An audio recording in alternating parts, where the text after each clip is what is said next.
أعوذ بالله من الشيطان الرجيم. بسم الله الرحمن الرحيم. الحمد لله رب العالمين. اللهم صل على سيدنا محمد وآله وصحبه أجمعين. إن أريد إلا الإصلاح ما استطعت وما توفيقي إلا بالله عليه توكلت وإليه أنيب. حصنت نفسي بالحي القيوم الذي لا يموت أبدا ودفعت عني السوء بألف ألف لا حول ولا قوة إلا بالله العلي العظيم. أبدأ بسم الله والرحمن وبالرحيم دائم الإحسان ثم الصلاة والسلام النامي على النبي سيد الأنام.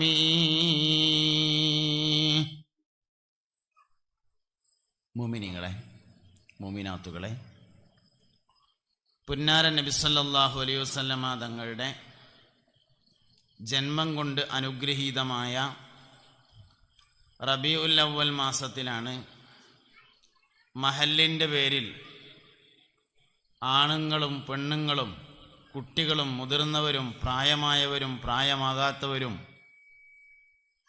ആരോഗ്യമുള്ളവരും ആരോഗ്യമില്ലാത്തവരും എല്ലാം കൂടി ഇങ്ങനെ ഒരുമിച്ച് ചേർന്നിട്ടുള്ളത്. എല്ലാരെപ്പറ്റിയും ഓരോ വാക്കെങ്കിലും പറഞ്ഞില്ലെങ്കിൽ അതൊരു കോലത്തിലാവൂല എന്നതുകൊണ്ട് എവിടെ തുടങ്ങണം എവിടെ അവസാനിപ്പിക്കണം എന്ന് ഞാൻ അങ്ങനെ ആലോചിച്ചുകൊണ്ടിരിക്കുകയാണ്. എന്തായാലും കുട്ടികളെപ്പറ്റി പറയാതെ നിർവാഹമില്ല, വയസ്സന്മാരെ പറ്റി പറയാതെ തീരെ നിർവാഹമില്ല. യുവാക്കളെപ്പറ്റി പറഞ്ഞില്ലെങ്കിൽ നിങ്ങൾ ഇവിടുന്ന് പോകാനയക്കൂല. പിന്നെ ഇപ്പം ആകെയുള്ളത് കുടുംബിനികൾ, കുടുംബനാഥന്മാർ, സ്ത്രീകൾ, അവരാണ്. അവരെന്തായാലും എൻ്റെ ഏറ്റവും ഫേവറേറ്റ് വിഷയവുമാണ്. അപ്പോൾ പിന്നെ ഞാൻ എല്ലാം കൂടിയും കൂട്ടിക്കലർത്തിയിട്ട് ഇങ്ങനെ പറഞ്ഞു തുടങ്ങുകയാണ്. കുട്ടികൾ നന്നാവണം എന്ന് ആഗ്രഹമില്ലാത്ത ആരും ഇപ്പോൾ ഈ സദസ്സിൽ വന്നിട്ടുണ്ടാവും എന്ന് എനിക്ക് അഭിപ്രായമില്ല. സദസ്സിൽ വന്നിട്ടുണ്ടാവില്ല എന്ന് മാത്രമല്ല, പുറത്തുനിൽക്കുന്നവർക്കും അഭിപ്രായം ഉണ്ടാവില്ല കുട്ടികൾ നന്നാവുമൊന്നും വേണ്ടാന്ന്. എല്ലാവർക്കും അഭിപ്രായം നന്നാവണം തന്നെ ഇക്കാരം. പക്ഷെ നന്നാവാൻ നമ്മൾ എന്താണ് ചെയ്യേണ്ടത് എന്നതാണ്. കേട് വന്നതിൻ്റെ കണക്ക് നിരത്തിയിട്ടൊരു കാര്യമില്ല. ഇന്നോടത്ത് 12 ആൾ കേട് വന്നിട്ടുണ്ട്, മറ്റോടത്ത് 22 ആൾ കേട് വന്നിട്ടുണ്ട്. കേരളത്തിൽ മൊത്തത്തിൽ 2000 ആൾക്കാർ കേട് വന്നിട്ടുണ്ട്. ഒരു കാര്യമില്ലല്ലോ. നന്നാവാൻ എന്താ വേണ്ടതെന്ന് ആലോചിച്ചിട്ടേ കാര്യമുള്ളൂ. നന്നാവാത്ത ആരുമില്ല എന്നുള്ളതാണ്. മനുഷ്യൻ നന്നാകുന്നവനാണ്. മനുഷ്യൻ നന്മയിലേക്ക് മുന്തി നിൽക്കുന്നവനും ജിന്ന് തിന്മയിലേക്ക് മുന്തി നിൽക്കുന്ന വിഭാഗമാണ്. ജിന്നുകൾ നന്നാവാൻ പ്രയാസമാണ്, മനുഷ്യൻ നന്നാവാൻ വളരെ എളുപ്പമാണ്. അതുകൊണ്ട് എല്ലാ മനുഷ്യന്മാരും നന്നാവും. ചില ആൾക്കാർ പറയും യുവാക്കൾ നന്നാവൂല. യുവാക്കളോട് യുവാക്കളുടെ ഭാഷയിൽ സംസാരിച്ചാൽ അവർ നന്നാവും. ഇവിടെ ഒരു 3-4 കസാല ഉണ്ട്. അപ്പോൾ കുറച്ച് ആളുകൾ ഇങ്ങനെ ബാക്കിലുള്ളവർ അങ്ങോട്ട് കയറി ഇരിക്കുകയാണെങ്കിൽ ബാക്കിൽ സ്ഥലക്കമ്മി നിർത്താൻ പറ്റും ചെയ്യും. പിന്നെ ആ കസാല ഇങ്ങനെ ഒഴിഞ്ഞടക്കണത് ഒരു ഭംഗി കേട്. അതൊക്കെ ഇടയിലിടയിൽ എവിടെയെങ്കിലും ആണെങ്കിൽ ഒരു രസം ഉണ്ടായിരുന്നു. ഒരുത്തുള്ളിൽ കുറേ കസാല ഒഴിഞ്ഞടക്കാവുമ്പോൾ ആ തെങ്ങും വന്ന് തേങ്ങ ഇടാൻ മറന്നിട്ടൊന്നുമില്ലല്ലോ, തലയിൽ വീഴുന്ന് കരുതിയിട്ടൊന്നും അല്ലല്ലോ ആൾക്കാരവിടെ വന്നിരിക്കാത്തത്. എന്താണെന്നറിയില്ല. പിന്നെ പെണ്ണുങ്ങൾ ഏകദേശമൊക്കെ ഫുള്ളാക്കി ഇരുന്ന് കാണാണ്ട് പിന്നെ വല്ലാതെ ഞാൻ നോക്കണമില്ല. കുറച്ചൊക്കെ ഓരോ നോട്ടം ഇടക്ക് ഇങ്ങനെ നോക്കാനൊക്കെ അല്ലേ പറ്റുള്ളൂ. അതുകൊണ്ട് ഓല് ഇന്നേതായാലും നല്ല നോക്കുന്നുണ്ട് എന്ന് മനസ്സിലായുണ്ട്. കർട്ടൻ കാത്തി കെട്ടാനൊക്കെ അവിടുന്ന് നിർദ്ദേശം വന്നതിൻ്റെ അടിസ്ഥാനത്തിൽ അങ്ങനെ ചെയ്യുകയൊക്കെ ചെയ്തിട്ടുണ്ട്. അതൊന്നല്ല വിഷയം. ഇപ്പം നമ്മൾ എല്ലാവരും കൂടിയിട്ട് ചില മാറ്റങ്ങൾക്ക് തയ്യാറാകുക എന്നുള്ളതാണ് പ്രധാനപ്പെട്ട ഭാഗം. അപ്പോൾ ഒന്ന് ഉഷാറായിട്ട് എല്ലാവരും നേരങ്ങത്തിലിരുന്നാൽ നമുക്ക് അത് പറഞ്ഞു തുടങ്ങാം.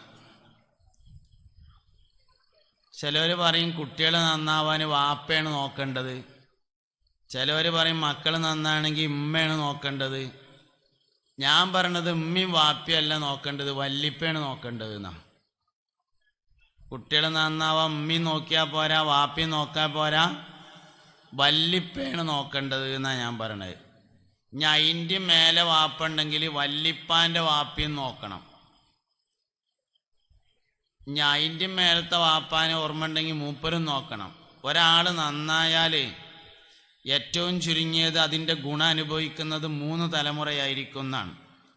നമ്മൾ ഈ അനുഭവിക്കുന്ന പോരിശൊന്നും നമ്മളെ കൊണ്ടുണ്ടായതല്ല, നമ്മളെ വാപ്പാനെ കൊണ്ടുണ്ടായതല്ല, നമ്മളെ കുടുംബ പരമ്പരയിലെ ഏതോ ഒരു മനുഷ്യൻ നല്ല നിലക്ക് ജീവിച്ചതുകൊണ്ട് കിട്ടിയ ഗുണമാണ്. ഒരാൾ സ്വാലിഹായി ജീവിച്ചാൽ അതിൻ്റെ ഗുണം ഏറ്റവും ചുരുങ്ങിയത് 3 തലമുറക്കാണെന്ന് മൂസ നബി അലൈഹിസ്സലാം ഖിളിർ അലൈഹിസ്സലാമിൻ്റെ കൂടെ യാത്ര ചെയ്തപ്പോൾ മതിൽ നന്നാക്കി കൊടുത്ത കുട്ടികളുടെ ചരിത്രത്തിൽ നിന്ന് മനസ്സിലാവും. സയ്യിദുന മൂസ അലൈഹിസ്സലാമും സയ്യിദുന ഖിളിർ അലൈഹിസ്സലാമും കൂടി ഒരിക്കൽ യാത്ര ചെയ്തു. 3 അത്ഭുത സംഭവങ്ങളിൽ ഉണ്ടായതിലെ ഏറ്റവും പ്രധാനപ്പെട്ട ഒരു സംഭവം, ഏതാനും മക്കളുടെ മതിൽ ചാടാൻ നിന്നിരുന്നത് ഖിളിർ അലൈഹിസ്സലാം നേരാക്കി കൊടുത്തപ്പോൾ മൂസ നബി ചൂടായി. നിങ്ങൾക്കെന്താ കോൺട്രാക്ടർ പണിയൊക്കെ ഉണ്ടെങ്കിൽ നമ്മൾ ആദ്യം തന്നെ കരാറൊക്കെ പറഞ്ഞ് ഉറപ്പിച്ചിട്ട് ചെയ്താൽ മതിയായിരുന്നില്ലേ, എന്നാൽ ഭക്ഷണത്തിന് ഒരാളെ മുമ്പിൽ കൈ നീട്ടേണ്ട ആവശ്യം ഉണ്ടായിരുന്നില്ലല്ലോ എന്നാണ് മൂസ നബി അലൈഹി ഇസ്ലാം പറഞ്ഞത്. അപ്പോൾ പറഞ്ഞു, ഞാൻ ആ മതിൽ നന്നാക്കി കൊടുക്കാൻ ചില കാരണങ്ങളുണ്ട്. അത് പട്ടണത്തിൽ താമസിക്കുന്ന യത്തീം കുട്ടികളുടെ മുതലാണ്.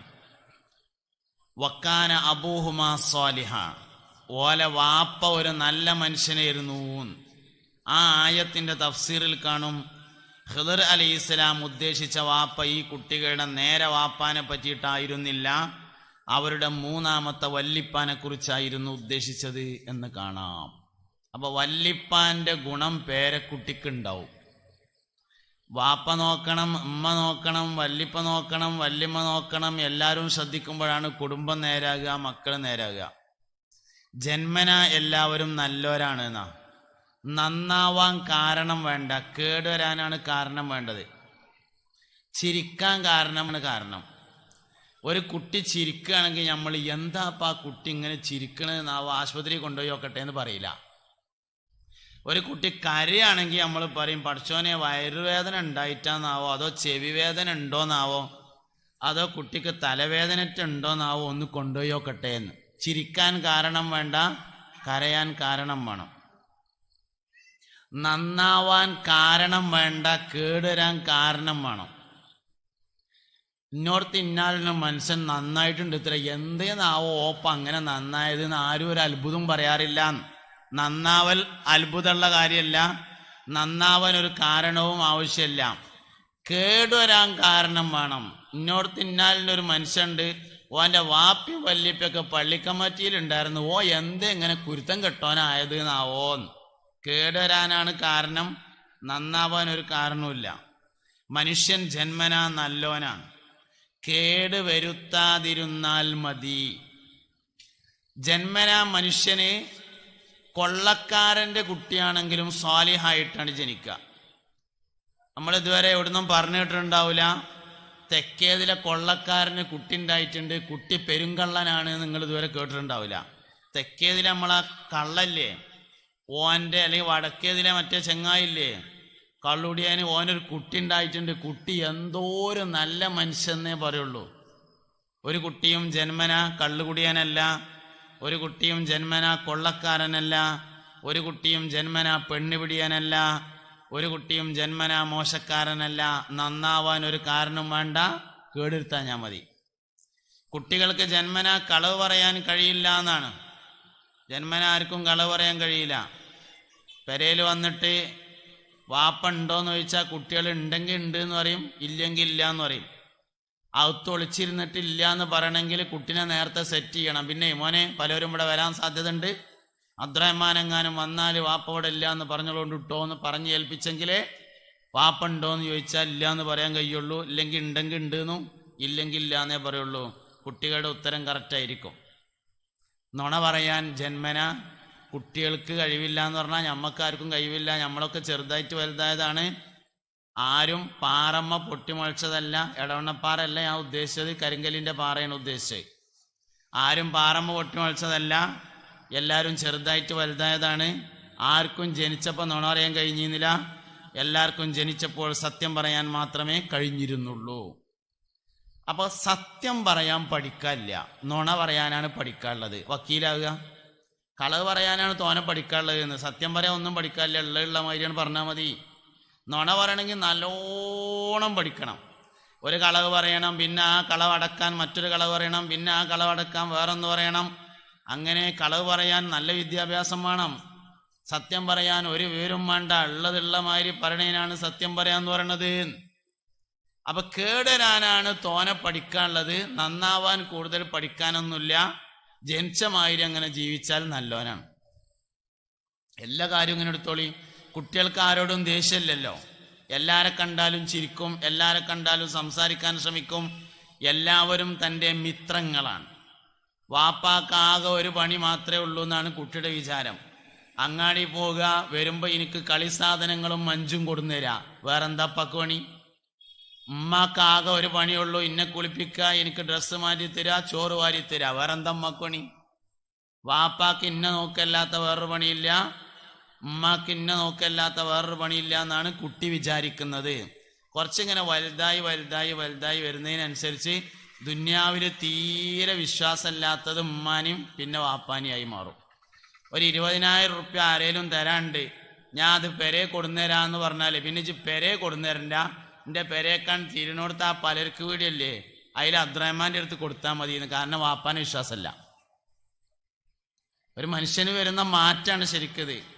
കുട്ടികൾക്ക് എല്ലാവരെയും വിശ്വാസമായിരുന്നു, എല്ലാവരോടും ചിരിക്കും, എല്ലാവരോടും സംസാരിക്കും, എല്ലാവരും തനിക്ക് വേണ്ടി ജീവിക്കുന്നു, എല്ലാവരും എൻ്റെ മിത്രങ്ങളാണെന്ന് കുട്ടികൾ ചിന്തിക്കുമ്പോൾ ആ കുട്ടി എന്നെ വലുതായി വരുമ്പോൾ എല്ലാവരും എൻ്റെ ശത്രുക്കളാണ് എന്ന് ചിന്തിക്കുന്നു. കേടരാനാണ് കാരണം, നന്നാവാൻ കാരണം വേണ്ട. റബീഉൽ അവ്വൽ 12-ന് മദ്രസ പരിപാടിക്ക് കുട്ടികൾക്ക് ഫസ്റ്റ് കിട്ടി, സെക്കൻഡ് കിട്ടി, സ്വർണ്ണ മെഡൽ കിട്ടി, സർട്ടിഫിക്കറ്റ് കിട്ടി, ബക്കറ്റും കോളാമ്പിയൊക്കെ സമ്മാനം കിട്ടി. വാപ്പ സദസ്സിലിരുന്നിട്ട് പറയും ഓ എൻ്റെ കുട്ടിയാണ്. ഒരു മോൻ കുരുത്തക്കേട് കാട്ടി നാട്ടുകാർ കൈവച്ചാ ഓൻ പറയും എന്താപ്പ കാട്ട, ഓൻ്റെ കൂട്ടുകാരൊക്കെ അങ്ങനെ ആയി പോയില്ലേ.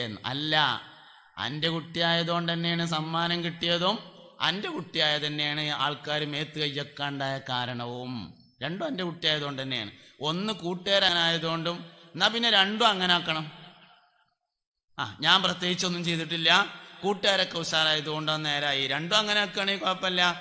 എന്തുകൊണ്ടാണോ കേടുന്നത് അതുകൊണ്ട് തന്നെയാണ് നന്നായത്, എന്തുകൊണ്ടാണോ നന്നാവുന്നത് അത് തന്നെയാണ് കേടുവരുന്നതിൻ്റെ കാരണം.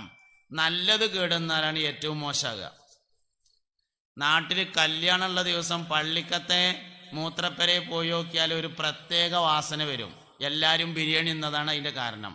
നല്ലത് കേടുവന്നാൽ വളരെ മോശമായി. കേടുന്നത് പിന്നെയും കേടുവന്ന അത്ര തന്നെ കുഴപ്പമില്ല, നല്ലത് കേടുവന്നാൽ ഭയങ്കര ദുർഗന്ധമായിരിക്കും എന്നതാണ്. അപ്പം നല്ലതാണ് കൂടുതൽ സൂക്ഷ്മത പാലിക്കേണ്ടത്. നല്ലത് കേടുവരാന്ന് പറയുമ്പോൾ ഓതാൻ പോയിട്ട് പിന്നെ കേടുവന്നാൽ പറ്റ മോശമാണ്. ആദ്യം തന്നെ ഓതാൻ പോയിട്ടില്ലെങ്കിൽ അത്ര തന്നെ കുഴപ്പമുണ്ടാവില്ല. അതാ ഞാൻ പറഞ്ഞത് നല്ലത് കേടുവരാന്ന് പറഞ്ഞത്. കുറച്ചു കാലം നിക്കരിച്ച് നോലുമ്പോഴൊക്കെയാണ് നടന്നുങ്ങാണ്ട് പിന്നീട് കേടുവന്നാൽ പറ്റ മോശമായി. ഹജ്ജിനൊക്കെയാണ് പോയി എന്നുള്ളിടത്തോളം ദോഷമൊക്കെ പൊറത്തിട്ടാണ് വരുന്നത്. പിന്നെ ചങ്ങായി പറ്റ മോശമായി. അതാണ് നല്ലത് കേടുവരാന്ന് പറഞ്ഞത്. അപ്പൊ നല്ലത് കേടുവന്നാൽ വലിയ മോശമായി. റോട്ടുമെന്ന് വർത്താനം പറഞ്ഞാൽ മോശമാണ്, പള്ളിക്കെന്ന് വർത്താനം പറഞ്ഞാൽ ഭയങ്കര മോശമാണ്. അതാണ് നല്ലത് കേടുവരാന്ന് പറഞ്ഞത്. ആകെ നമ്മളൊരു പള്ളിക്കല വെള്ളിയാഴ്ചയുള്ള അങ്ങോട്ട് പോവുക, അത് മോളിൽ കയറി ഇരുന്ന് വർത്താനം കൂടിയും പറഞ്ഞാൽ പിന്നെ എന്തിനാ നമ്മളെ പറ്റുക? ആകെ ആ വൈക്ക് പോണത് വെള്ളിയാഴ്ച മാത്രമേ ഉള്ളൂ.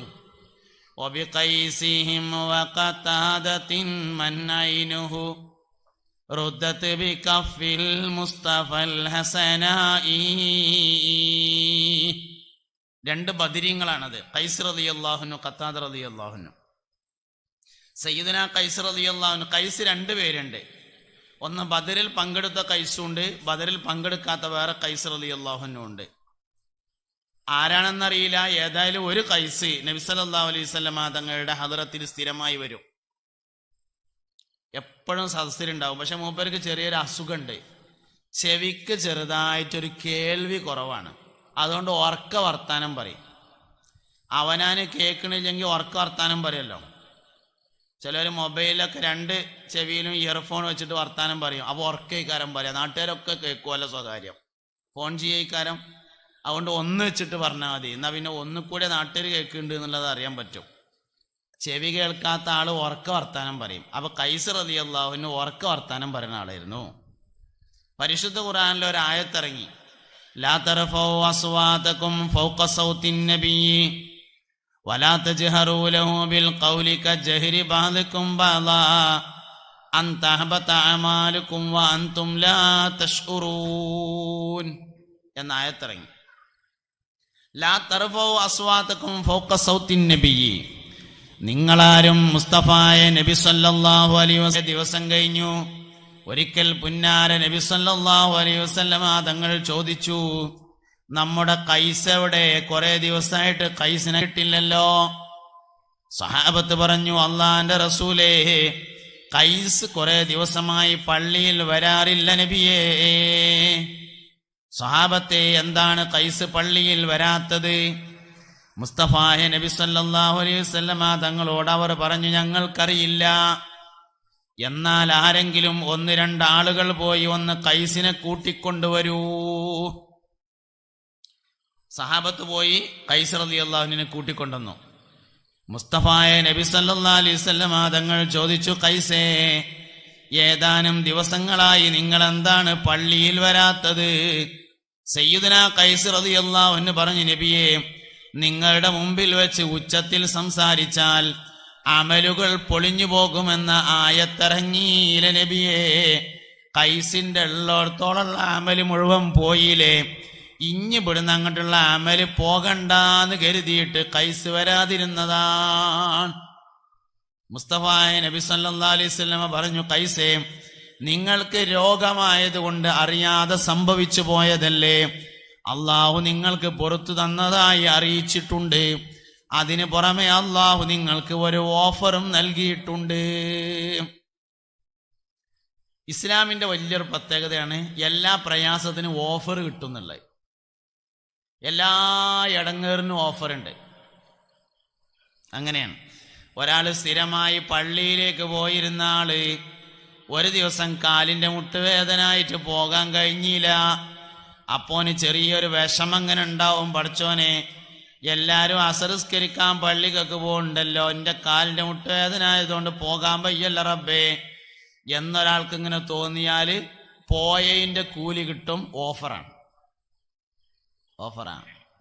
ഒരാൾക്ക് ഇബാദത്ത് ചെയ്യാൻ കഴിവില്ലാതെയായി, കയ്യും കാലും ഇളകാതെയായി, സംസാരിക്കാൻ കഴിയാതെയായി, അന്നും വെള്ളം ഇറങ്ങാതെ കട്ടിലുമേനെ കിടക്കാണ്.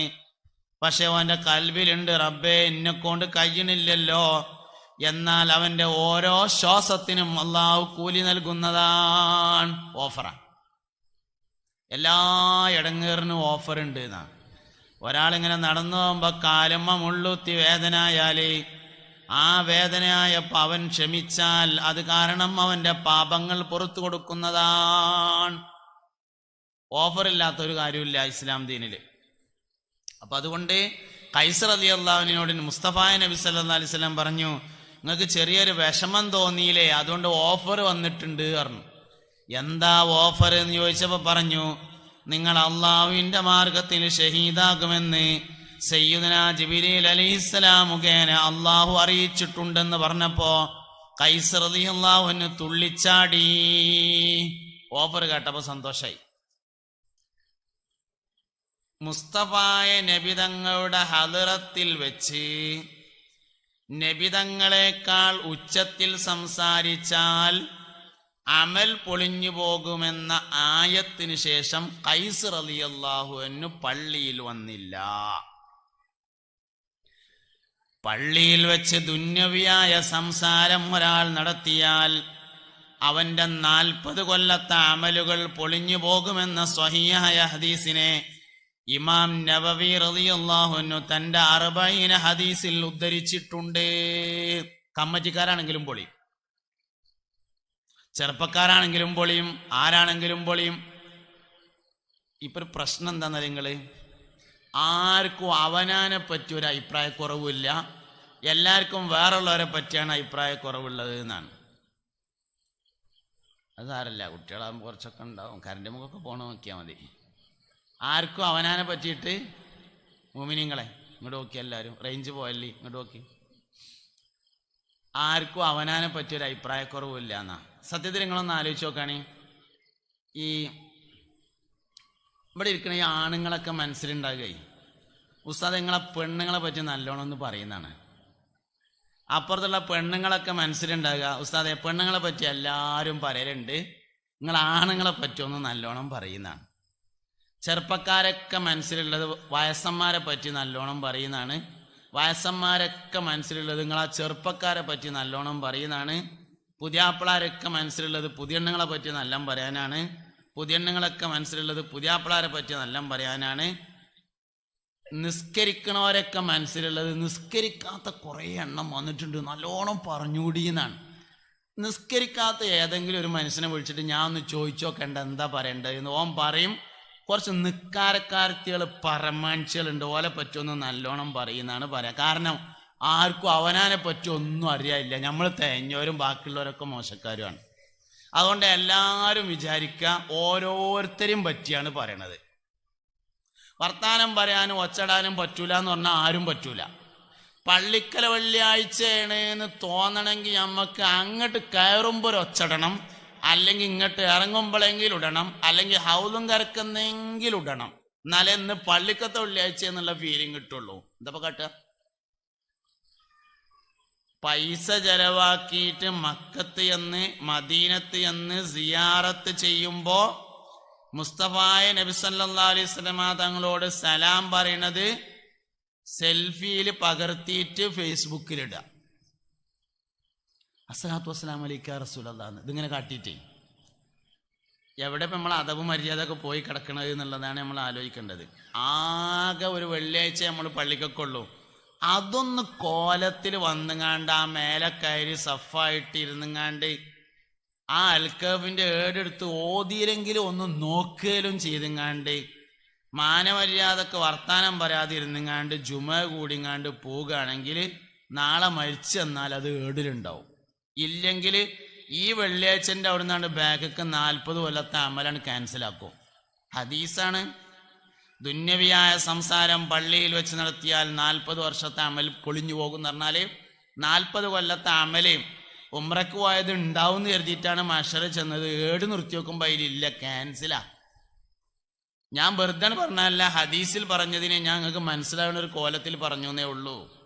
അതുകൊണ്ട് പള്ളിയിൽ വെച്ചുള്ള സംസാരം നല്ലോണം ശ്രദ്ധിക്കണം. പിന്നെ കാര്യങ്ങളെ പറയേണ്ട രൂപത്തിൽ പറഞ്ഞു കൊടുത്താൽ ആർക്കും മനസ്സിലാവാതിരിക്കൂല. ഇന്ന് പൊതുവേ സമൂഹത്തിൻ്റെ ഒരു പ്രശ്നമാണ് കുട്ടികളെ കുതിര കയറുക, ചെറുപ്പക്കാരെ കുതിര കയറുക, പെണ്ണുങ്ങളെ കുതിര കയറുക, ഇങ്ങനെയൊക്കെയുള്ള പരിപാടി. ഞാൻ അതിനൊക്കെ എതിരാണ്. കുട്ടികൾ നേരാവും, യുവാക്കൾ നേരാവും, സ്ത്രീകൾ നേരാവും, എല്ലാവരും നേരാവും. പറയേണ്ട മാതിരി പറഞ്ഞാൽ മതി, മനസ്സിലാകുന്ന രൂപത്തിൽ പറഞ്ഞു കൊടുത്താൽ മതി, ആർക്കും ഒരു കുഴപ്പവും ഉണ്ടാവില്ല എന്നുള്ളതാണ്. മനുഷ്യൻ്റെ ജീവിതത്തിൽ ഏറ്റവും കൂടുതൽ മാറ്റം ഉണ്ടാകുന്നത് 3 സമയത്താണ് എന്നാ. 3 സമയത്താണ് മനുഷ്യൻ്റെ ജീവിതത്തിൽ ഏറ്റവും മാറ്റം ഉണ്ടാകുക. ഒന്ന് പ്രായപൂർത്തിയാവുമ്പോൾ. പ്രായപൂർത്തിയാകുക എന്ന് പറഞ്ഞാൽ നിക്കാരം നിർബന്ധമാകുന്ന തരത്തിൽ ആക്കലും ബാലികവും ആകുക എന്നോ മെൻസസ് തുടങ്ങുകയെന്നോ ജനാപത്തുണ്ടാകുക എന്നൊന്നല്ല ഞാൻ പറഞ്ഞത്. പ്രായപൂർത്തിയാകുക എന്ന് പറഞ്ഞാൽ വലിയ കുട്ടിയാകുക. നമ്മൾ പറയല്ല ഓപ്പ വലിയ കുട്ടിയായി, വാപ്പ പറയല്ല മോനോട് എടാ ജിഞ്ഞ് പയമായി ഒന്നും ചെയ്താൽ പോരാ, ഇജ് വലിയ കുട്ടിയായിട്ടുണ്ടല്ലോ എന്ന് പറഞ്ഞതാണ് ഞാൻ പ്രായപൂർത്തി കൊണ്ട് ഉദ്ദേശിച്ചത്. വലിയ കുട്ടിയായാൽ ജീവിതത്തിന് ഒരുപാട് മാറ്റം ഉണ്ടാവും. എന്താ മാറ്റം? വലിയ കുട്ടിയായി എന്ന് ഒരാൾക്ക് തോന്നിയാൽ ഇന്നോട് ഇങ്ങോട്ട് ആരും ഒന്നും പറയണ്ട, എല്ലാവരോടും ഞാൻ അങ്ങോട്ട് പറഞ്ഞോളാന്ന് തോന്നും. ഇതാണ് വലിയ കുട്ടികളെ പ്രശ്നം. പിന്നെ അങ്ങോട്ടൊന്നും കയറൂല, അവിടുന്ന് ഇങ്ങോട്ട് ഇറങ്ങുക മാത്രമേ ചെയ്യുള്ളൂ. ഓൻ പറഞ്ഞത് വേറുള്ളവരൊക്കെ കേൾക്കണം, ഓനോട് ആരും പറയാൻ പാടില്ല. ഒന്നുമല്ല, റോഡ് സൈഡിൽ വണ്ടി നിർത്തുമ്പോൾ ലേശം കൂടിയാണ്ട് സൈഡാക്കിക്കാളി എന്ന് പോലും പറയാൻ പാടില്ല. കാരണം അവൻ വലിയ കുട്ടിയല്ലേ എന്നുള്ളതാണ് പ്രശ്നം. ഇതാണ് വലിയ കുട്ടികളുടെ പ്രശ്നം എന്ന് പറഞ്ഞത്. ഇത് ജീവിതത്തിൻ്റെ വലിയൊരു മാറ്റമാണ്. രണ്ടാമത്തെ മാറ്റം ജോലി കിട്ടുമ്പോഴാണ്. 3 സമയത്താണ് മനുഷ്യൻ്റെ മാറ്റം. രണ്ടാമത്തെ മാറ്റം ജോലി കിട്ടുമ്പോഴാണ്. ഒരു ജോലി കിട്ടാൻ വേണ്ടി കഴുതക്കാല് മാത്രമല്ല കഴുതൻ്റെ വാലും പിടിക്കും. ജോലിയാണ് കിട്ടിയാൽ സ്വഭാവമാണ് മാറും. ചില പോലീസ് സ്റ്റേഷനിൽ ചെന്നാൽ, ചില പഞ്ചായത്ത് ഓഫീസിൽ ചെന്നാൽ, ചില വില്ലേജ് ഓഫീസിൽ ചെന്നാൽ അവിടെയൊക്കെ കാണാൻ കുറച്ച് ജോലിക്കാർ മുഖത്ത് കോക്കാത്ത സൈസ്. എനിക്കാരോടും ദേഷ്യം ഉണ്ടായിട്ട് പറയുന്നല്ല, സംഗതി ചെന്നാൽ അങ്ങനെ കാണും. ഞാൻ അധികം പോലുമില്ല, ആരത്തേലും കൊടുത്തേക്കലാം. കാരണം എനിക്കത് കാണാൻ വയ്യ. അതന്നെ മുഖത്ത് കോക്കാത്ത സൈസ് കുറേ ആൾക്കാർ. അയാൾ ജോലി ഇട്ടണതിന് മുന്നേ എങ്ങനെയൊന്നും ആയിരുന്നില്ല. ജോലി ഇട്ടണതിൻ്റെ മുമ്പ് നമ്മളൊക്കെ പോലത്തെ നല്ല മനുഷ്യന്മാർ മുഖത്ത് കോക്കും വർത്താനം പറയുകയൊക്കെ ചെയ്യുന്ന സാധനമായിരുന്നു. ജോലിയാണ് കിട്ടിയപ്പോൾ സ്വഭാവം മാറിയതാ. ജോലിയുള്ളവർക്ക് ജോലിയില്ലാത്തവരോട് ദേഷ്യം. ഓനും കുറേ കാലം ഈച്ചിനാട്ടി നടന്നാന്നുള്ള ഒരു ബോധം ഉണ്ടാവില്ല. ഇത് മനുഷ്യൻ്റെ ജീവിതത്തിലെ വലിയൊരു മാറ്റമാണ്. ഒരു പണി കിട്ടിയിട്ട് വേണം 4 ദിവസം ലീവ് എടുക്കാൻ എന്ന് ആലോചിച്ച മാതിരിയായിരുന്നു പിന്നത്തെ പരിപാടി. ഇതാണ് സംഗതി. മൂന്നാമത്തെ മാറ്റം റിട്ടയർഡ് ആവുമ്പോഴാണ്. റിട്ടയർഡ് ആവുമ്പോൾ എന്ന് പറഞ്ഞാൽ അത് ഗവൺമെൻറ് ജോലിയിൽ നിന്ന് റിട്ടയർഡ് ആയാലും അങ്ങനെ തന്നെയാണ്, സൂപ്പർ മാർക്കറ്റിൽ നിന്ന് റിട്ടയർഡ് ആയാലും അങ്ങനെ തന്നെയാണ്, കൃഷിയിൽ നിന്ന് റിട്ടയർഡ് ആയാലും അങ്ങനെ തന്നെയാണ്, കുവൈത്തിൽ നിന്ന് റിട്ടയർഡ് ആയാലും അങ്ങനെ തന്നെയാണ്. എവിടുന്ന് റിട്ടയർഡ് ആയാലും ഉള്ളൊരു പ്രശ്നമാണ് കുട്ടികളെ കണ്ണിൻ്റെ നേരം കണ്ടുകൂടാന്നുള്ളത്. കുട്ടികളെ കണ്ണിൻ്റെ നേരം കണ്ടുകൂടാ. അതായത് വല്യപ്പാക്ക് ആകെ പെരയിൽ 2 പണി. അന്നത്തെ സമുദായത്തിൻ്റെ വലിയൊരു ദുര്യോഗം എന്ന് പറയാനേ, കുട്ടികളിങ്ങനെ ദേശങ്ങൾ വലുതായി വന്നാൽ ഇമ്മിയും മക്കളും കൂടി ഒന്നാവും. എന്നിട്ട് വാപ്പാനൊരൊറ്റ ചവിട്ട. മൂപ്പർക്ക് ആകെ പെരയിൽ 3 പണിയേ ഉള്ളൂ. ഒന്ന് രാവിലെ മാർക്കറ്റിൽ പോയിട്ട് മീൻ കൊണ്ടുവരിക, രണ്ടാമത്തത് നഴ്സറിക്കുട്ടിനെ വണ്ടി കയറ്റി കൊടുക്കുക, മൂന്നാമത്തെ പണി വൈകുന്നേരത്തെ ഒരു ടോർച്ച് എടുത്തുങ്ങാണ്ട് പള്ളിക്ക് പോയിട്ട് ഹൗദിൽ നിന്ന് വെള്ളം മുക്കിയാലും പ്രശ്നമാണ്, മുക്കിയില്ലെങ്കിലും പ്രശ്നമാണ്, കാൽമക്കൂടെ പാർന്നാലും പ്രശ്നമാണ്, പാർന്നില്ലെങ്കിലും പ്രശ്നമാണ്. ഇതാണ് സംഗതി. ഇത് വയസ്സാവുമ്പോഴുള്ളൊരു മാറ്റാണ്. വയസ്സന്മാർക്ക് കുട്ടികളെ കണ്ണിൻ്റെ കണ്ടു. എല്ലാവർക്കും ഒന്നല്ല ഞാൻ പറഞ്ഞു കേട്ടോ. എല്ലാ വയസ്സന്മാരും കൂടി ഇത് കഴിഞ്ഞ് പോകുമ്പോൾ എൻ്റെ പിന്നാലെ കൂടാൻ നിൽക്കൊന്നും വേണ്ട. കുറച്ചാൾക്കാർ അങ്ങനെ ഉണ്ട് നിങ്ങൾക്കും തോന്നുന്നുണ്ടോ? നിങ്ങൾ ചിരിക്കണതല്ലേ? നിങ്ങൾ ചിരിക്കൂലല്ലോ, നിങ്ങൾ അജപ്പായിട്ട് ഇങ്ങനെ ഇരിക്കല്ലേ ചെയ്യാം. സംഗതി അങ്ങനെയാണേ. അതായത് പേരക്കുട്ടി വിരുന്ന് വരിക എന്ന് പറയുമ്പോൾ വല്യപ്പാക്ക് ഭയങ്കര സന്തോഷമാണ്. 1 ദിവസം തിരക്കുണ്ടാവില്ല. രണ്ടാമത്തെ ദിവസമാകുമ്പോൾ ചൊറിഞ്ഞ് മാന്തി അപ്പടി ഇപ്പടി അങ്ങോട്ട് ഇങ്ങോട്ട്. സൈക്കിൾമ കയറാൻ പാടില്ല, സൈക്കിൾമെന്ന് ഇറങ്ങാൻ പാടില്ല, സൈക്കിൾമ കയറാൻ പാടില്ല, ഇറങ്ങാൻ പാടില്ല, കണ്ണെടുക്കാൻ പാടില്ല, പത്രം എടുക്കാൻ പാടില്ല, പേപ്പറിൽ നിന്ന് ഫോട്ടോ വെട്ടി കണ്ണട കാല് മുറിച്ചത് ഓൻ തന്നെയാണ്. ഭയങ്കര പ്രശ്നമെന്ന്. കുട്ടികളുള്ളടത്ത് പത്രത്തിലെ എല്ലാ ഫോട്ടോയും ബാക്കി ഉണ്ടാവുമൊന്നുമില്ല. നമ്മളാരും പുരാവസ്തു ഗവേഷകരൊന്നല്ല. വെട്ടിയതിൻ്റെ ബാക്കി ഉണ്ടാകും, പഴയതിൻ്റെ കൂട്ടത്തിൽ തൂക്കി വെക്കാനുള്ളതല്ലേ, അത്രയൊക്കെ മതി എന്നാലോചിക്കുക. എല്ലാവരും കുട്ടികളായിട്ട് വലുതായതല്ലേ. ഞാൻ എൻ്റെ സ്ഥാനത്താണ് മറ്റൊരാളെ കാണുന്നത്, അയാളുടെ സ്ഥാനത്തല്ല. എൻ്റെ ഒരു പ്രശ്നം എന്താ വെച്ചാൽ ഞാൻ എൻ്റെ സ്ഥാനത്ത് വേറൊരാളെ കാണുകയാണ് ചെയ്യുന്നത്. അതുകൊണ്ടൊരു കാര്യമില്ല. ഓരോരുത്തരെയും അവരവരുടെ സ്ഥാനത്ത് കാണണം. കുട്ടികളെ കുട്ടികളുടെ സ്ഥാനത്ത് കാണണം, മുതിർന്നവരെ മുതിർന്നവരുടെ സ്ഥാനത്ത് കാണണം. പള്ളിക്ക് ജമാഅത്ത് നടക്കുകയാണ്. ഒരാൾ പള്ളിൻ്റെ മുമ്പ് കൂടെ എങ്ങനെയാണ് പോയി, ജമാഅത്തിന് കയറാതെ പള്ളിൻ്റെ മുമ്പ് കൂടെ എങ്ങനെയാണ് പോയാലേ അത് അയാൾക്ക് അത്യാവശ്യമായിട്ട് കക്കൂസ് പോകണ്ടായതുകൊണ്ട് ഇക്കാരം എന്ന് വിചാരിക്കാൻ ഒരു കുഴപ്പമില്ല. വിചാരിക്കാം. പക്ഷെ ആ നടന്ന് പോയത് നമ്മളാണെങ്കിൽ വിചാരിക്കാൻ പാടില്ല. വേറൊരാളാണെങ്കിൽ അങ്ങനെ വിചാരിക്കാം. മറ്റുള്ളവർക്ക് ന്യായം കാണാം, അവനാന് ന്യായം ഉണ്ടാവാൻ പാടില്ല. രണ്ടാമത്തെ ദിവസം വീണ്ടും അതേ നേരത്തെ അയാൾ പോയാൽ ഇന്നലെ കക്കൂസ് പോകാൻ തോന്നി അതേ നേരത്ത് ഇന്നും മുട്ടാനുള്ള സാധ്യത വളരെ കൂടുതലാണ്. അങ്ങനെ വിചാരിച്ചാൽ മതി. പക്ഷെ രണ്ടാമത്തെ ദിവസം പോയത് നമ്മളാണെങ്കിൽ അങ്ങനെ വിചാരിക്കരുത്. ഇവിടെ എന്താ പ്രശ്നം എന്നറിയങ്ങളത്? അവനാനുള്ള ന്യായമല്ല ഞമ്മക്കറിയും, വേറുള്ളവർക്കുള്ള ഒരു ന്യായവും ഞമ്മക്കറിയില്ല എന്നുള്ളതാണ് വലിയ പ്രശ്നം. ന്യായമില്ലാത്തത് ആകെ ഒരു മനുഷ്യൻ മാത്രമേ ഉള്ളൂ, അത് ഞാനാണ് എന്ന് ചിന്തിക്കുക എന്നുള്ളതാണ് ഏറ്റവും പ്രധാനം. ഒരിക്കല് സയ്യിദുന അനസ് ഇബ്നു മാലിക് റളിയല്ലാഹു അൻഹുവിന് മുസ്തഫായ നബി സല്ലല്ലാഹു അലൈഹി വസല്ലം തങ്ങൾ മദീനയിലുള്ള മുനാഫിക്കുകളുടെ പേര് പറഞ്ഞു കൊടുത്തു. മദീനയിലെ മുനാഫിക്കുകൾ ഇന്ന ആൾക്കാരൊക്കെയാണെന്ന് പറഞ്ഞു കൊടുത്തു. ഉമർ ബിൻ ഖത്താബ് റളിയല്ലാഹു അൻഹു അറിഞ്ഞു. അനസ് റളിയല്ലാഹു അൻഹു മദീനത്തെ മുനാഫിക്കുകളുടെ പേരൊക്കെ പറഞ്ഞു കൊടുത്തിട്ടുണ്ടെന്ന് അറിഞ്ഞു. ഉമർ റളിയല്ലാഹുവിനെ അടുത്ത് എന്നിട്ട് ചോദിച്ചു, അനസേ, ഇങ്ങളെ അടുത്ത് മദീനത്തെ മുനാഫിക്കുകളുടെ ലിസ്റ്റ് തന്നിട്ടുണ്ട് മുത്തുനബി സല്ലല്ലാഹു അലൈഹി വസല്ലം എന്ന് കേട്ടു, അതൊന്ന് തരുമോ? ഞാൻ ഒരു ഫോട്ടോ കോപ്പി എടുത്തിട്ട് ഇപ്പൊ കൊടുന്നേരാറുണ്ട്. അനസ് റളിയല്ലാഹു പറഞ്ഞു, തരൂല, അത് നബി തങ്ങൾ ഇന്ന സ്വകാര്യത്തിൽ പറഞ്ഞെന്നാണ്. അപ്പൊ ഉമർ ഖത്താബ് റളിയല്ലാഹു ചോദിച്ചു, നിങ്ങൾ ആ ലീസ്റ്റ് ഒന്ന് തരി, ഞാനതൊന്ന് നോക്കിങ്ങാണ്ട് ഇപ്പൊ തന്നെ എടുത്ത് തരാന്ന് പറഞ്ഞു. മൊബൈലിൽ പകർത്തൊന്നുമില്ല, അങ്ങനെ തന്നെ എടുത്ത് തരാ, ഒന്ന് നോക്കട്ടെ പറഞ്ഞു. അനസ് റളിയല്ലാഹു പറഞ്ഞു, നോക്കാനും തരൂല പറഞ്ഞു. എന്നാ ഞങ്ങളോടൊരു ചോദ്യം ചോദിക്കട്ടെ എന്ന് ചോദിച്ചു. ആ ചോദിച്ചോളി പറഞ്ഞു. അതിൽ എൻ്റെ പേരുണ്ടോന്ന് ചോദിച്ചു. ഇല്ല എന്ന് പറഞ്ഞു. എന്നാ ഇനി എനിക്ക് ആ ലീസ്റ്റ് വേണ്ട പറഞ്ഞു. മൂപ്പര് ഈ ലീസ്റ്റ് തിരഞ്ഞെടുക്കുന്നത് അതിൽ ആരൊക്കെ ഉള്ളതെന്ന് അറിയാനല്ല, ഇൻ്റെ പേര് അതിലുണ്ടോ നോക്കാനായിരുന്നു. വാസ്തവത്തിൽ നരകത്തേക്കുള്ള കുറേ ആൾക്കാരെ ലീസ്റ്റ് നമ്മളെ മനസ്സിലില്ലേ? എന്നാലോചിച്ച് നോക്കാൻ നിങ്ങൾ. ഇന്നോ അല്ല ഓനോ ഒരിക്കലും സ്വർഗത്ത് പോകില്ല, ഓന് ഗീബത്ത് പറഞ്ഞെടുക്കല്ലാതെ വേറെന്താ പണി? മറ്റോനോ അല്ലോ ഒരിക്കലും പോകാൻ സാധ്യതയില്ല, ഓൻ്റെ പേരക്കുട്ടിനെ പറ്റി പറയണ്ട. ഇവനോ അല്ലോ എന്തായാലും നരകത്തിലെ വിറക് തന്നെയാണ്, ഉറപ്പാണ്. സ്വർഗത്തിൽ പിന്നെ ആരേ ഉള്ളൂ? ഞാൻ മാത്രം. പിന്നെ ജിബിരിയിൽ ഉണ്ടാവും, പിന്നെ മീക്കായിൽ, ഇസ്രാഫീൽ, അസ്രായിൽ, പിന്നെ അബൂബക്കർ സിദ്ദീഖ് റളിയല്ലാഹു അൻഹു, ഇങ്ങനെയുള്ള കുറച്ച് ആൾക്കാരും പിന്നെ ഞാനും. ബാക്കിയുള്ളവരൊക്കെ നരകത്തിൽ. ആദ്യം എന്താ വേണ്ട വെച്ചാൽ ആ നരകത്തിക്കുള്ള ലിസ്റ്റഡ് കീറിയാലേ നമുക്ക് എന്തെങ്കിലും പ്രവർത്തിക്കാനുള്ളൂ. എഴുതി തള്ളിയാലൊന്നും പ്രവർത്തിക്കാനില്ല. മാല്യമറ്റിക്കുണ്ടാവില്ല, മർസാമറ്റിക്കുണ്ടാവില്ല, പൂർവ്വ വിദ്യാർത്ഥികൾക്കുണ്ടാവില്ല, ആർക്കും ഒന്നും പ്രവർത്തിക്കാനില്ല. നരകത്തിക്കുള്ള ലിസ്റ്റ് മനസ്സിലുണ്ടെങ്കിൽ ആദ്യം ആ ലിസ്റ്റ് വെട്ടി. അള്ളാഹു തആല ആരെയും നരകത്തിലേക്ക് വേണ്ടി പടച്ചിട്ടില്ല. നമ്മൾ അള്ളാഹു തആല പടച്ചിട്ടുള്ളത് സ്വർഗത്തിന് വേണ്ടിയിട്ടാണ്. പിന്നെ സ്വർഗത്തിൽ കടക്കാനുള്ള അവസാനത്തെ യോഗ്യതയും നഷ്ടപ്പെട്ടാൽ ഓനെ എന്തെങ്കിലും ഒന്ന് കാട്ടണ്ടേ? അതിനുള്ള സ്ഥലമാണ് യഥാർത്ഥത്തിൽ നരകം എന്ന് പറഞ്ഞത്. നമ്മളെ ആരെയും അള്ളാഹു തആല നരകത്തിന് വേണ്ടി പടച്ചിട്ടില്ല എന്ന് ആദ്യം വിശ്വസിക്കണം. സ്വർഗത്തിന് വേണ്ടിയാണ് നമ്മളെ പടച്ചിരിക്കുന്നത്. സ്വർഗത്തിൽ പോവാൻ ധാരാളം വഴികളുണ്ട്. വഴിയുള്ള എല്ലാ സ്ഥലത്തേക്കും എളുപ്പ വഴിയുണ്ട്. അതുകൊണ്ട് എളുപ്പ വഴിയിലൂടെ സ്വർഗത്തിൽ പോവാൻ നമുക്ക് കഴിയണം. അതൊരു വളരെ പ്രധാനപ്പെട്ട വിഷയമാണ്. അതുകൊണ്ട് നന്നാകാത്തോരാരും ഇവിടെ ഇല്ല എന്നതാണ് നമ്മൾ മനസ്സിലാക്കുക. നന്നാവൂല എന്ന് വെറുതെ പറയുകയാണെന്ന് ഗൗസുൽ ആലം സുൽത്താൻ മുഹിയുദ്ദീൻ അബ്ദുൽ ഖാദിർ ജിലാനി ഖദ്ദസല്ലാഹു സിർറഹുൽ അസീസ് മഹാനവർകൾ പറഞ്ഞിട്ടുണ്ട്. ആളുകൾ നന്നാവൂല എന്ന് നിങ്ങൾ വെറുതെ പറയുകയാണ്, നന്നാകണമെന്ന ഉദ്ദേശത്തോടുകൂടെ നിങ്ങൾ പറയുന്നില്ല എന്നതാണ് ശരി. നിങ്ങൾ പറയണേന് വേറെ ഉദ്ദേശം ഉണ്ടാവും, അതുകൊണ്ടാണ് നേരാവാത്തത്. നന്നാകണമെന്ന ഉദ്ദേശത്തോടുകൂടെ പറയുന്നില്ല. ഞാൻ 1000 പേരോട് പറയുമ്പോൾ 5000 പേര് നന്നാകുന്നത് ഞാൻ കാണുന്നുണ്ടെന്ന് ഗൗസുൽ ആലം സുൽത്താൻ മുഹിയുദ്ദീൻ അബ്ദുൽ ഖാദിർ ജിലാനി. ഈ ശരീഅത്തിന് നമ്മൾ കൊണ്ടുനടക്കുന്ന ഈ ശരീഅത്തിന് വലിയൊരു പ്രത്യേകത ഉണ്ട്.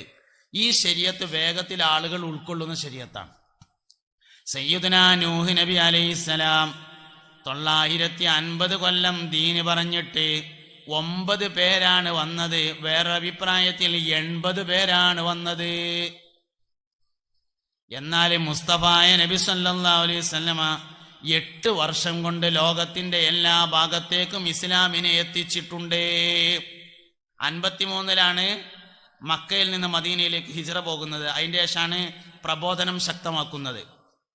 61-ാമത്തെ വയസ്സിൽ മക്കം ഫത്ഹായി. അതിൻ്റെ ഇടയിൽ 8 കൊല്ലാണുള്ളത്. 8 കൊല്ലം കൊണ്ടാണ് ലോകത്തിന്റെ എല്ലാ ഭാഗത്തും പരിശുദ്ധമായ ദീനിനെ എത്തിക്കാൻ മുസ്തഫായ നബി സല്ലല്ലാഹു അലൈഹി വസല്ലം തങ്ങൾ കഴിഞ്ഞിട്ടുള്ളത്. നമ്മൾ കൊണ്ട് നടക്കുന്ന അവസാന ശരീഅത്ത് ആളുകൾ വേഗത്തിൽ ഉൾക്കൊള്ളുന്ന ശരീഅത്താണ്. പറയാനും മനസ്സിലാക്കി കൊടുക്കാനും നമ്മൾ തയ്യാറായാൽ മതി. ആളുകൾ വേഗത്തിൽ ഉൾക്കൊള്ളും, ആളുകൾ വേഗത്തിൽ മനസ്സിലാക്കും, ആൾക്കാർ നന്നാവും. റമദാൻ മാസമായാലേ പള്ളിക്കത്തെ ഹൗദിൽ വെള്ളടിച്ചാൽ തികണില്ല. എന്തേ കാരണം? ആൾക്കാർ നിസ്കരിച്ചിട്ട് തന്നെയാണ്. അത് നിസ്കരിക്കുന്നവരുടെ എണ്ണം കൂടുതലുണ്ട്. നോമ്പ് നോൽക്കുന്നവരുടെ എണ്ണം കൂടിയിട്ടുണ്ട്. ഹജ്ജിന് പോണവരെ എണ്ണം കൂടിയിട്ടുണ്ട്.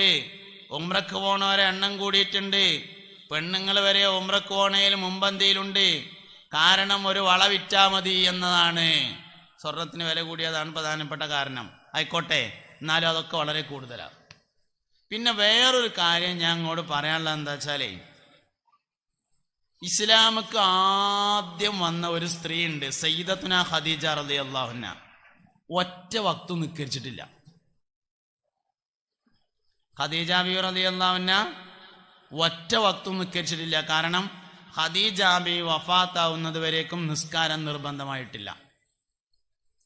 സയ്യിദത്തുന ഖദീജ റളിയല്ലാഹു അൻഹ ഒറ്റ നോമ്പും നോറ്റിട്ടില്ല. കാരണം ഖദീജ അല്ലാഹു തആലക്ക് ജബലുന്നൂർ പർവ്വതത്തിന്റെ ഹിറാ ഗുഹയിൽ നിന്ന് ഇഖ്റ ബിസ്മി കൊടുത്തതിന്റെ കൂടെ നിസ്കാരം കൂടിയും കൊടുത്തുകൂടായിരുന്നോ? നിസ്കരിക്കണം, നിസ്കാരം വേണ്ട തന്നെയാണ്. അൽ ഫർഖു ബൈനൽ മുഅ്മിനി വൽ കാഫിരി തർക്കുസ്സലയാണ്. കാഫിറിന്റെയും മുസ്ലിമിന്റെയും ഇടയിലുള്ള വ്യത്യാസം നിസ്കാരാണ്. എന്നാൽ നിസ്കാരത്തിന്റെ മേലേക്ക് വേറൊന്നുമില്ല എന്ന് നമ്മൾ വിചാരിക്കരുത്. അഫ്ദലു ഇബാദത്തിൽ ബദനി അസ്സലാത്താണ്. ശരീരം കൊണ്ട് ചെയ്യുന്ന ഇബാദത്തിൽ വെച്ച് അഫ്ദൽ നിസ്കാരാണ്. എന്നാൽ തഫക്കുറു സഅത്തിൻ ഖൈറും മിൻ അൽഫി റക്അ, ഒരു മണിക്കൂർ സമയം അള്ളാഹുവിനെ കുറിച്ച് ആലോചിക്കൽ 1000 റക്അത്ത് നിസ്കരിക്കുന്നതിനേക്കാൾ ഖൈറാണെന്ന് മുത്തുനബി സല്ലല്ലാഹു അലൈഹി വസല്ലമ തങ്ങൾ പഠിപ്പിച്ചിരിക്കുന്നു. നിസ്കാരത്തിന്റെ മേലെ പോണ ചില സാധനമുണ്ട്. അബ്ദുല്ലാഹി ഇബ്നു ഉബയ്യ് ഇബ്നു സുലൂൽ എന്ന് പറഞ്ഞിട്ട് ഒരാളുണ്ടായിരുന്നു മദീനത്ത്. അയാളാണ് മുനാഫിക്കുകളുടെ നേതാവ്, അബ്ദുല്ലാഹി ഇബ്നു ഉബയ്യ് ഇബ്നു സുലൂൽ.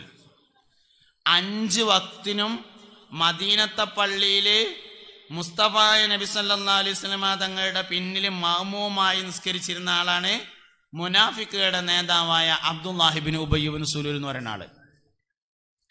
അയാൾ മരണപ്പെട്ടപ്പോ തോഹ നബി സല്ലല്ലാഹു അലൈഹി വസല്ലമ തങ്ങൾ ജനാസയുടെ അടുക്കൽ ചെന്നിട്ടുണ്ട്.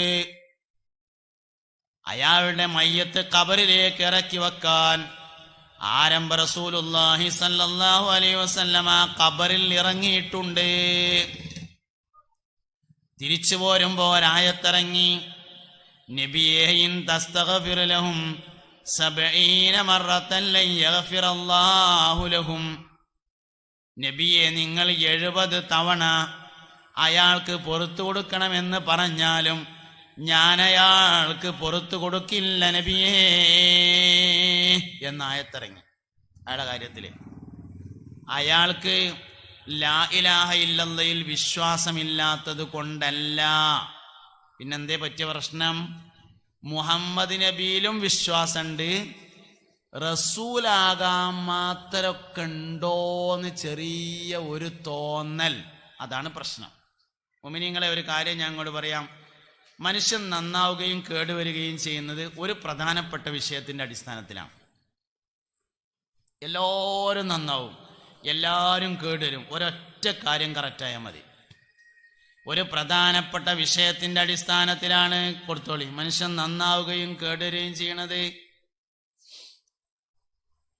എന്താണ് ആ പ്രധാനപ്പെട്ട വിഷയം എന്നാണ് നമ്മൾ പഠിക്കേണ്ട വിഷയം.